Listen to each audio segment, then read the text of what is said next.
Olá, graça e paz.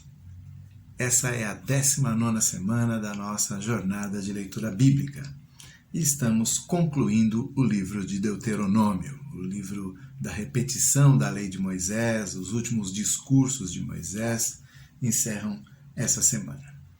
Vamos ler do capítulo 25 até o 34, que é o capítulo final.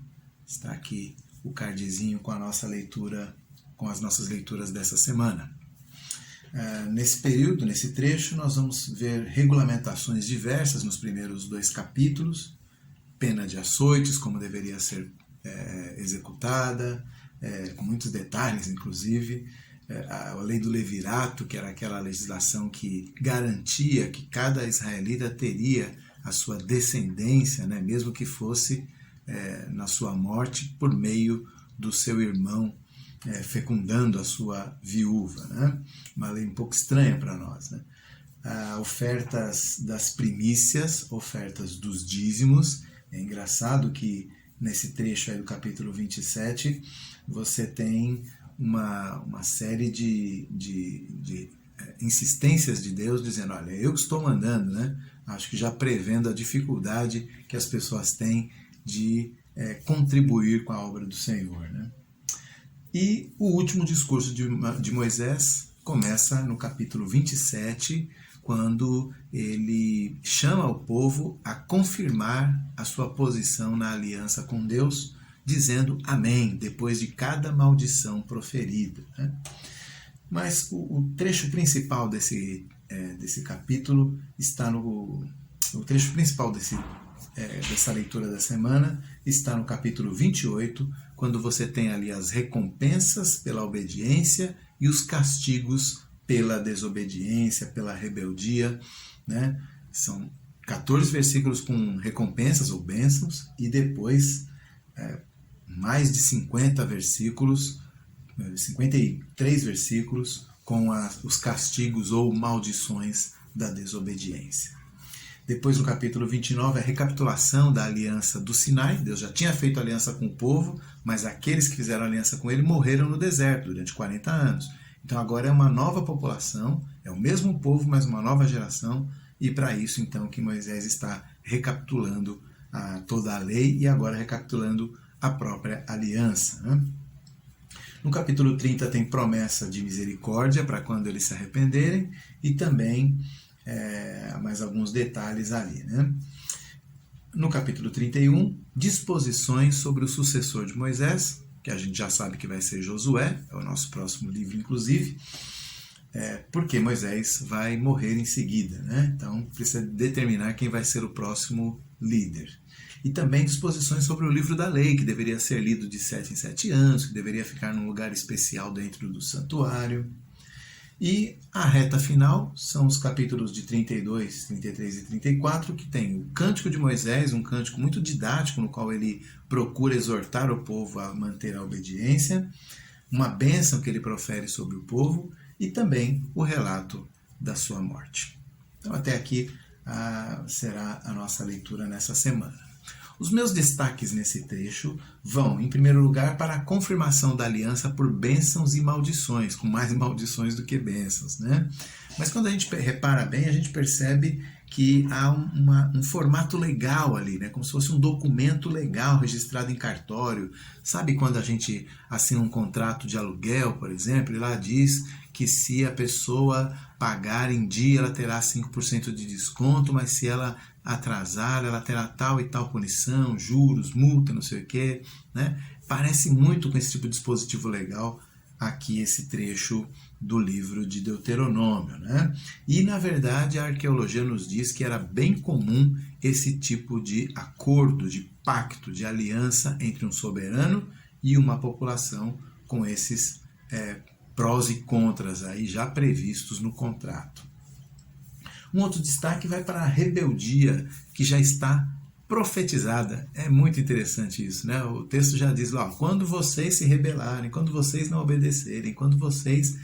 Então, já está lá no próprio texto que inicia, que funda esse povo, essa nação, já está lá dizendo que quando eles se rebelarem, eles vão passar por isso e isso, eles vão pedir um rei e não vai dar certo, eles vão ir atrás dos outros povos e isso vai prejudicá-los e tudo mais, né? Mas também, por outro lado, está lá prevista a misericórdia, ou seja, quando vocês se arrependerem, então até o arrependimento já está previsto no projeto de Deus e também a sua misericórdia para os arrependidos. E o terceiro destaque, claro, a morte de Moisés, né? Moisés morre e o texto diz que Moisés morre, né? Diz que ele vai morrer e depois diz a sua morte. Obviamente, no começo nós dissemos que Moisés é o autor do Pentateuco, né? E temos repetido isso a cada livro, falamos disso em Deuteronômio 3 semanas atrás, mas é óbvio que esse trecho não foi ele que escreveu. Tudo indica que pode ter sido Josué, né? O começo do livro de Josué é idêntico a esse trecho aqui do final de Deuteronômio. Então, tudo indica que Josué tem escrito, né, esse fechamento do livro de seu mestre Moisés, né? Mas, por outro lado, esse acréscimo nos indica que pode haver pontualmente na obra de Moisés algum líder que posteriormente veio e de repente emendou alguma coisa, colocou algum detalhe ali que na sua visão iria complementar o trabalho de Moisés. Então é possível que isso tenha acontecido. Outra coisa, sobre interpretação bíblica, o texto de Deuteronômio é muito importante. Por quê? Os profetas posteriores, né, Isaías, Jeremias, Ezequiel, Obadias, todos eles, praticamente todos eles, recorrem às bênçãos e maldições de Deuteronômio para profetizar. Então, o profetismo bíblico ele é uma mistura entre visões que Deus dá a respeito do que vai acontecer, mas ao mesmo tempo aplicações do texto sagrado. É como se eles fossem pregadores mesmo. Deus falou que se isso acontecesse, se vocês agissem assim, ele resultaria nesse tipo de ação da parte dele. E ele vai fazer isso. Então, como é que eu sei que ele vai fazer isso? Porque ele mesmo disse lá atrás que se o povo desobedecesse, ele traria um povo, por exemplo, né? Traria o castigo de um povo para dominar, né, Israel. Então, isso é o que vai acontecer. Então é uma mistura aí entre muitas vezes Deus mostrando o que ele vai fazer, mas muitas vezes Deus simplesmente dizendo, vai lá ler o livro da lei que você vai ver o que eu vou fazer. Já está escrito, já está dito, não tem novidade. E também um detalhe sobre teologia. Essa aliança que Deuteronômio ratifica e fecha e confirma foi uma aliança entre Deus e Israel por meio de Moisés. Portanto, ela não se aplica diretamente à igreja. A igreja está debaixo de uma nova aliança com outro mediador, que é Jesus. Uma aliança de perdão de pecados com promessas superiores a essas. Mas, muitas vezes, pregadores e especialmente igrejas neopentecostais pegam essas promessas e ameaças e aplicam diretamente à nossa época, dizendo, tá vendo? Se você obedecer, você vai ter um carro novo, a sua horta vai florescer, você vai ter prosperidade, o mal não vai chegar à tua porta, os teus inimigos vão cair e tudo mais. Mas, na nova aliança, não é esse tipo de promessa que está incluída. Promessa de vida eterna, promessa de perdão, promessa de filiação divina, promessa de justificação, né? Promessas elevadas, superiores, mas que talvez para o homem natural não apelem tanto, né, aos sentidos. O que apela aos sentidos? Você dizer, você vai ter um carro novo, você vai ter um apartamento novo, suas dívidas vão acabar.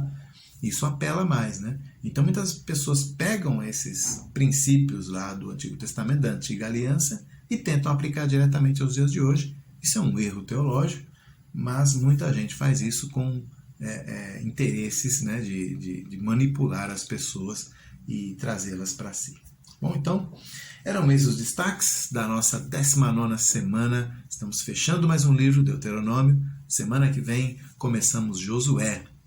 Para você que está achando a leitura muito pesada, né, das leis e tudo mais, encerramos aqui. Josué já é um livro histórico. Então, na próxima semana teremos história ali, a história vai avançando, há dilemas, há idas e vindas, há personagens que a gente vai seguindo a história. Então, é uma leitura que provavelmente vai ser um pouco mais fluida, um pouco mais fácil para todos nós, tá bom?